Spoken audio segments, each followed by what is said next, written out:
voilà merci président Thierno Alassane Sall wolof woote nga ba pare lan moo sa jàngat bu njëkk surtout ak écho yi nga am au niveau national en tant que tête de liste nationale de Aar Sénégal. waaw di sant yàlla d'abord ba ñu mayee ñu fekke bés bi ak mbooleem coalition yu ñu àndaloon di ñoŋante jàpp naa ni dem nañ ci campagne dégguma ci ay rëq-rëq yu bëri dégguma ci ay gaañu wala ñu ñàkk seen bakkan loolu sant yàlla la parce que dugg nañ fu ne ci ay waxtu yu doy waar di dawal ci waxtu yu doy waar yóbbaale ay doomu jàmbur ay papay jàmbur donc bu ñu yàlla mayee ñu taxaw ci bés bi te amuñu ci benn rëq-rëq dañ ci sant yàlla di ci wax alhamdulilah di ñëw tamit bés bi ci li ñu jàngat mu ngi tàmbale ci jàmm yëgguñ fi benn tolof ñu ngi ñaan aussi mu wéyee noonu ndax élection warul nekk lu am problème ci Sénégal te ñu ngi ñaan bés bi demee continuer Sénégal nag moo woote bu Sénégal wootee ku nekk dafay war a génn woote moom it maanaam def devoir am voté si ndax bis bi bésu Sénégal la bésu bu Sénégal di jébbalaat boppam ci ñi mu foog ni ñoom ñoo gën ci moom loolu nag buñ ko waree def aussi dañ ko war a def ci anam yoo xam ne dafa war a gën a sell processus bi naam tey jii nii ba ñu ubbee bureau de vote yi ba buñ koy tëj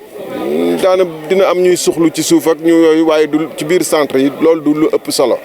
lu ëpp solo mooy lu xew ci kër yeeg ci koñe koppar ju bëri ñu ngi daw fan yëpp ci réew mi ak yeneen forme loolu baaxul ci démocratie day nasaxal démocratie kuy woote na woote ndax aqulaay taalaam bañ a bàyyi xel tamit ñu nekk ci sos ci réseaux sociaux yi ndax réseaux sociaux dafa yomb da ngay làqatu du ñu xam sa tur du ñu xam sa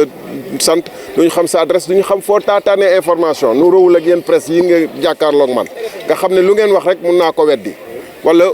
sañ naa leen yéen woo la ne la yow fan nga jëlee sa information waaye nekk réseaux sociaux di sosal nit ñi di wax ne ñu ngi gisee di jël ay mallette di cité kër góor geek yooyu wax yooyu xam nañ fi mu jógee xam nañu langue politique yu koy doxalee xam nañu parti yu koy doxal te ñooñu déjà am na ñoo xam ne ñu ngi leen di jàppal tànk nag di wax ni ñoom ñoo gën a rafet jikko ci Sénégal jàpp naa nag jikko sos bokk ci rafet jikko sos bokk ci donc ñuy wax dañu aar jikko yi nañu wax ak ñooñu. nañu wàññi sos ragalu leen faible taux de participation parce que écho yi ñu am au niveau national li ñuy génn gu ñu voté. waaw loolu ragal nañ ko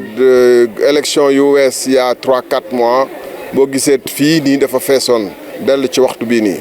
même ba midi dafa feesoon pour nit ñi am nu ñu wootee sax problème la woon. donc ñu ngi ñaanaat sénégalais yi nañu génn dama ne keroog même bu doon taw ay doj ay xeer war nañu génn ndax Sénégal moo woote. lu mu jaral alkaati yi ak takk der yi ñu fanaan fii ci yooyu ci tàngaay gi ci centre de vote yi pour aar kii bi ci ay conditions yu doy waar amul toilette et cetera xam nañ école ak bureau de vote yi war na jaral nit ki muy jël 1 heure am wala 2 heures am ñëw rang wax lu mu xalaat ci réew mi amul kenn ku ñàkk lu mu xalaat ci réew mi amul kenn ku ñàkk lu mu xalaat ci 8 listes yu muy jongante yi di nga ci gis boo xam ne boobu jàppoon yëpp baaxul it am na bu ci ñàkk bu ci gën a tane donc da nga ñëw xool. par rapport ak achat de conscience bi nga doon wax ba passé foo woon ni mën naa impacter vote bi. mais day impacter vote bi day impacter sérieusement surtout fii ci Thiès yéen xam ngeen ñun ñoo fi dëkkandoo bàyyi ba élection yi jip ñu jël ay titre foncier di génnee di jël ay alal ju bëri di joxe di cibler ay nit 1 à 1 mais de manière générale. loolu je pense que du changer fondamental tendance historique bi mooy élection législative la ñu nekk dina am élection présidentielle mënuñu continuer di saa yu ne di génne alal ji ñu ne di jox nit ñoo xam ne seen dund amul lu ci changer. Là c'est en français monsieur Sall vos premiers commentaires après avoir accompli votre devoir. ci wolof damay ne classe bi ma taxaw ni moom laa dalee CI. donc bu ma yàlla mayee ma ñëw taxawaat fii. madame Samb bi ñu doon jàngal yàlla moom ko ñu ngi koy ñaanal donc je voudrais dire en français que c'est le jour où le Sénégal appelle ses enfants à renouveler le pacte qu'ils ont avec eux-mêmes et avec le pays, avec la nation, dire ce qu'ils pensent de la gestion du pays et chacun a un sentiment vis-à-vis de ce qui se passe dans le pays et il a une façon de l'exprimer. La façon la plus particulière et la plus forte de l'exprimer, c'est certainement aussi après les rues, après les journaux, après les wax sa xalaat, c'est de venir jeter son bulletin dans l'urne. Certes, il y a 8 coalitions, chacun peut trouver à redire, mais il y a certainement parmi les 8 coalitions, 1 ou 2 ou autres qui emportent la faveur de chaque citoyen, qu'ils sortent l'exprimer. Je voudrais dire qu'aujourd'hui, on voit que les choses se semblent, pour l'instant, se dérouler dans une situation relativement correcte. Et on ne peut que s'en féliciter. Et et encourager le processus à se poursuivre. Mais je dois dire, surtout pour les observateurs étrangers qui sont peu au fait de nos mœurs politiques et qui pourraient conclure de ce processus qui semble normal, contrairement à beaucoup de pays africains où actuellement, à cet instant, il aurait dû y avoir beaucoup de tensions, beaucoup de violence,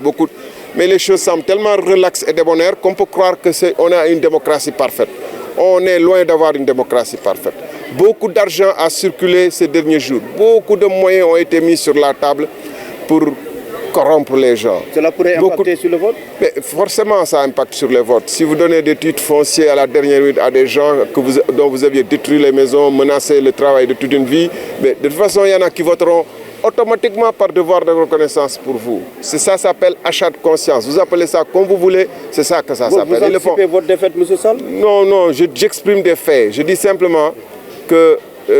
il est impensable et inadmissible en démocratie qu'autant d'argent circule et que dans certains quartiers de Thiès que vous connaissez, que nous connaissons, des gens sont, pour ainsi dire, ont ouvert pour ainsi dire des guichets d'achat de conscience en ciblant des personnes précises. Ça, ce n'est pas normal. Mais moi, j'ai confiance à ce que fondamentalement, le peuple sera à long terme, à court ou moyen terme, dire ce qu'il pense de cette situation. Dernier point. Je voudrais aussi dire que malheureusement, on est dans un pays où les réseaux sociaux ont une influence fondamentale. Les réseaux sociaux, c'est la lâcheté de certains qui se cachent derrière l'anonymat pour inventer contre des d'honnêtes citoyens des choses qu'ils ne pourraient pas dire par les journaux ou qu'ils ne pourraient pas assumer de manière signée. Dire de manière signée que telle ou telle personne a reçu tel ou tel montant, ils ne peuvent pas le dire de manière honnête et claire parce qu'ils savent qu'ils feront face à la justice, qu'ils devront répondre de leurs accusations devant la justice. Et ces gens qui font de la manipulation, qui font de la contre-vérité, le fond de commerce de leur politique, sont malheureusement soutenus par des personnes qui disent qu'au prétexte de Sam Djikoyi, que c'est les meilleurs. Il faut quand même que ce pays-là, on arrête. Qu'on arrête les gens qui sont les prêcheurs, qui sont dans certaines situations, qui veulent nous vendre que les gens qui ont fait du mensonge, de la fabulation, de la manipulation, leur fonds de commerce et leur force politique, nous présenter comme les meilleurs, ça c'est quand même un problème aussi. Et je voudrais donc dire que le moment venu, après ces élections, nous reprendrons les débats. Ce qui nous intéresse, nous, ce n'est pas seulement de participer aux élections, ce n'est pas seulement même de gagner. C'est de participer à ce que le Sénégal avance et que toutes les forces, où qu'elles soient tapies, qui participent à saper la conscience des Sénégalais, à miner la démocratie sénégalaise par des pratiques soit d'achat de conscience, soit de manipulation de conscience, que cette force-là soit démasquée. Je vous remercie.